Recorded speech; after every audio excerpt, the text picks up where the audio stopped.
Thank you, Chair Oyer and committee members. I'm Kathleen Gerard, Director of Advocates for Better Care in Rhode Island.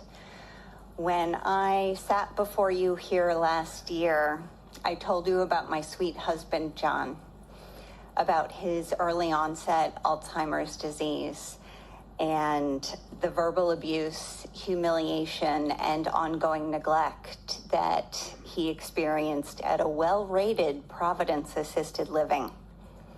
I told you about how the facility would not allow us to have a camera in his room, and the many other facilities that wouldn't allow a camera when we searched for a new place, and about the lack of accountability from the Department of Health in response to my complaint.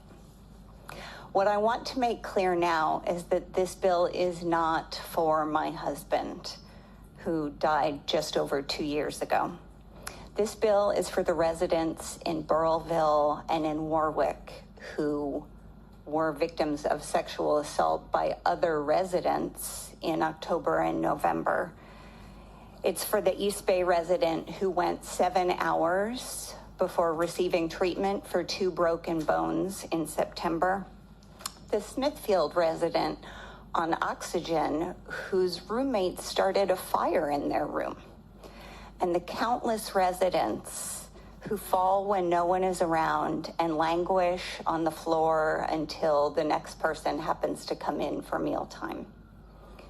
It's for the residents living in facilities whose staff includes people with multiple abuse allegations, but no disciplinary action.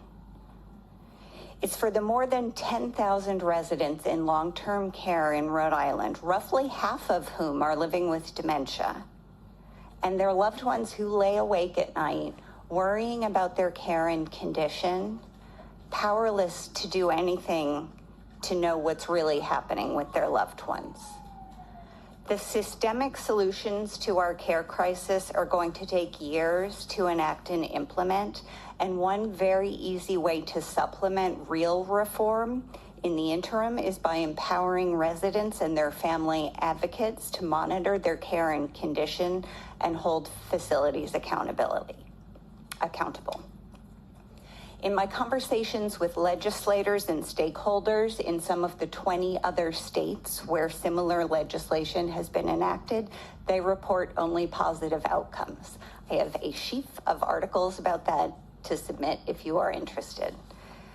And I have included thorough refutations for every possible opposition argument, although I can see that we do not have very many in my written testimony. So I'll close here by saying that while you might or might not choose electronic monitoring for yourself or your loved ones in this situation, we're simply asking you to allow others to make that choice for themselves.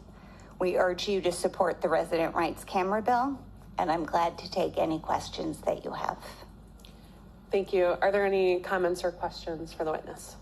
All right, I don't see any. Thank you so much. Thank you.